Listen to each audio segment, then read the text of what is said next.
नमस्कार दोस्तों EPS 95 minimum pension वृद्धि की एक और नए वीडियो में आप सभी का बहुत बहुत स्वागत है। दोस्तों, जैसे कि आप सभी को पिछली वीडियो में जानकारी दी गई थी कि ईपीएस 95 पेंशन धारकों की पेंशन बढ़ोतरी कराने को लेकर के 3 और 4 दिसंबर 2025 को दिल्ली के जंतर मंतर पर एक सबसे बड़ा आंदोलन होने जा रहा है। इसकी नोटिस एनएसी के राष्ट्रीय अध्यक्ष कमांडर अशोक रावत जी ने जारी भी कर दी है। आणि आज इथे या अंबाबाईच्या नगरीतून कोल्हापूर आम्ही देशभराच्या आंदोलनाला सुरुवात केली आहे। खरं म्हणजे आम्हाला सरकारने बराच वेळ वचनं दिली की तुमचं काम करणार। आदरणीय पंतप्रधानांशी मी 2 वेळ चर्चा आमची झाली, निर्मला सीतारामनविषयी झाली, आमचे गृहमंत्री आहेत त्यांच्याशी अनेक वेळा आम्ही भेटलो, सगळ्या मंत्र्यांना सगळ्या खासदारांना अनेक वेळ भेटून झालं।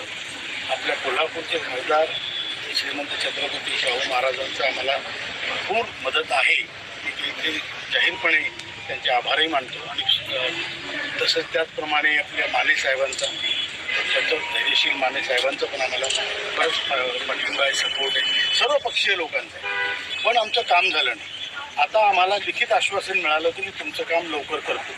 त्या आश्वासनाला झाला 1 महिना, तेवढा वेळ आम्ही सरकारला दिला होता। त्यावेळेत त्यांनी ते केलं नाही म्हणून आम्ही आंदोलनाची नोटीस दिली आहे। आणि आज या अंबाबाईच्या दरबारात येऊन आम्ही नारळ फोडला आणि इथून या क्रांतीला सुरुवात आज खऱ्या अर्थानं झाली आहे। आणि आता इथून पूर्ण देशभर संपूर्ण साहेब 1 मिनिट जरा मागं जाए साहेब मागं। तो दोस्तों दिल्ली आंदोलन से पहले सभी राज्यों में एनएसी के द्वारा सभाएं की जाएंगी और प्रांतीय और राष्ट्रीय अध्यक्षों से भी कमांडर अशोक रावत जी ने आग्रह किया है, वो भी डीएम ऑफिस के बाहर और ईपीएफओ ऑफिस के बाहर धरना प्रदर्शन आंदोलन करें। इस आंदोलन के जरिए सभी से आग्रह करें वे दिल्ली में 3 और 4 दिसंबर को ज़्यादा से ज़्यादा संख्या में पहुँचे। दोस्तों, इसी प्रकार से 18/11/2025 को नेशनल एजिटेशन टीम के द्वारा कोल्हापुर में एक जोरदार तरीके से प्रदर्शन आंदोलन किया गया। यहाँ पर कमांडर अशोक रावत जी भी मौजूद रहे। यहाँ पर ईपीएफओ कार्यालय के सामने यह धरना प्रदर्शन किया गया। ज्या मागण्या योग्य आहेत, चूक आमची आहे, आमच्याकडून उशीर होतोय, तुम्ही आंदोलन शांतपणे करा। साहेबांच्याकडे धरा समोर आपल्याला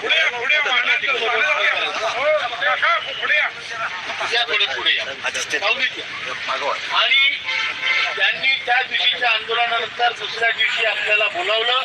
आम्ही त्यांना सांगितलं जे म्हणायचं ते लेखी सांगा, तोंडी आता आम्ही तुमचे शब्द मानत नाही। तुम्ही आम्हाला सांगता, आम्ही लोकांना सांगतो, पण तुम्ही करत नाही। लोक म्हणतात तुम्ही काय सांगता, त्यापेक्षा तुम्ही आम्हाला लिखित द्या। आणि त्यांनी त्यांच्या अधिकाऱ्याकडून, त्यांच्यातर्फेच असतं, मंत्री कधी त्यावर साईन करत नसतो, त्यांच्या अधिकाऱ्याकडून लिखित पत्र दिलंय की तुमच्या मागण्या योग्य आहेत, तुमच्या मागण्यावर विचार होतोय, आम्ही लवकरात लवकर हे करतोय। आता या गोष्टीला जवळपास 1 महिना होत आहे। मग आपण 1 महिना त्यांना वेळ दिला, 1 महिन्याच्या आत आपलं काम झालं नाही म्हणून आपण त्यांना नोटीस दिली। आणि आता 3 आणि 4 डिसेंबरला दिल्लीमध्ये मोठं आंदोलन परत आपण करत आहोत। आपले 2 प्रयत्न चालू आहेत किल्लेदार साहेब, की आपण हे आंदोलन करायची पाळी येऊ नये म्हणून सरकारवर चर्चेचं सत्र सुरू ठेवलेलं आहे। आपण त्यांना सांगितलं 3 तारखेच्या आत आमची अनाउन्समेंट करा आणि आम्हाला म्हाताऱ्या लोकांना देऊ नका। पण जर तुम्ही ते केलं नाही तर मग आम्हाला 3 आणि 4ला तिथे आंदोलन केल्याशिवाय काही इलाज राहणार नाही, बरोबर आहे। आणि त्यासाठी मी दिल्लीच्या आंदोलनाचं आव्हान द्यायला इथं आलेलो। जर आपलं काम झालं तर सोन्याहून पिवळं, नाही झालं तर मग इथं जाऊन त्यांची पिवळी करावं लागेल, बरोबर आहे। आणि त्यासाठी मी कोल्हापूरकरांना मला इथल्या म्हणतो की जास्तीत जास्त संख्येत लोकांनी तिथे यावं आणि हे आंदोलन करायची पाळी जर आली तर ते यशस्वी करणं आपलं काम राहील. 3 आणि 4 डिसेंबर ईश्वर करो त्या अगोदरच आपली अनाउन्समेंट हो असे आपले प्रयत्न आहेत. आणि आता हे आजपासून कोल्हापुरात आता हा नारळ फोडला. आता संपूर्ण भारतामध्ये EPFOच्या ऑफिसवर, कलेक्टरच्या ऑफिसवर असेच मोर्चे जातील, मोठे मोर्चे जातील. जेवढे जिथं शक्य आहे तेवढे लोक जातील. आणि म्हणून मी म्हटलं अंबाबाईच्या नावानं पहिला नारळ इथंच फोडायचा आणि ती अंबाबाई आपल्याला पाहो आणि आपलं काम लवकरात लवकर हो असे त्या देवीच्या चरणी मी प्रार्थना करतो संघटनेतर्फे. आणि आपल्या सर्वांनी इथं जमल्याबद्दल मी तुमचे आभार मानतो, उपकार मानतो. आता माझा दौरा असा आहे, मी बारामतीहून सकाळी निघालो. मी चालक मालक आहे,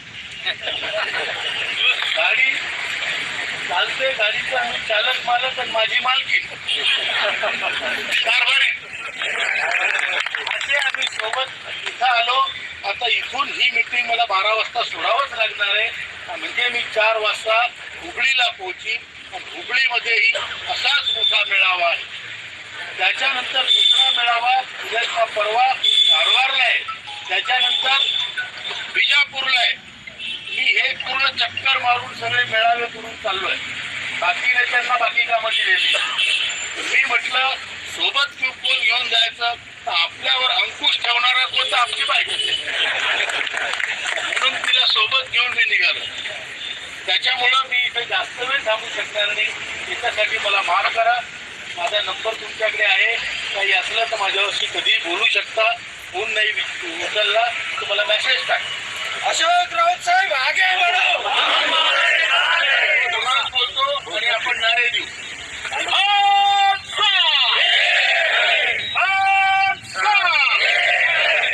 EPFO मुर्दाबाद, EPFO मुर्दाबाद. असा कसा देत नाही, असा कसा देत नाही. आणि याबरोबरच मी माझे 2 वहीं दोस्तों आप देख सकते हैं कि यहाँ पर EPFO अधिकारी को भी दिल्ली आंदोलन का नोटिस दिया गया। तो दोस्तों आप देख सकते हैं कि दिल्ली आंदोलन की तैयारी जोरों शोरों पर चल रही है।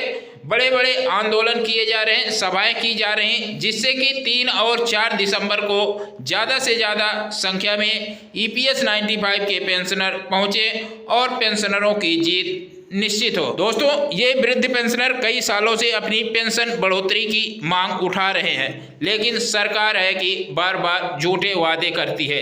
इस बार तो लिखित में भी आश्वासन दे दिया गया है, लेकिन इसी लिखित आश्वासन को पूरा कराने के लिए दिल्ली के जंतर मंतर पर 3 और 4 दिसंबर को एक विशाल धरना प्रदर्शन आंदोलन किया जाएगा, जिससे कि EPS 95 पेंशनरों की पेंशन जल्द से जल्द बढ़ सके। दोस्तों यह वीडियो या जानकारी पसंद आए वीडियो को लाइक करेंगे, इस चैनल पर नए चैनल को सब्सक्राइब कर लेंगे। धन्यवाद। जय हिंद, जय भारत।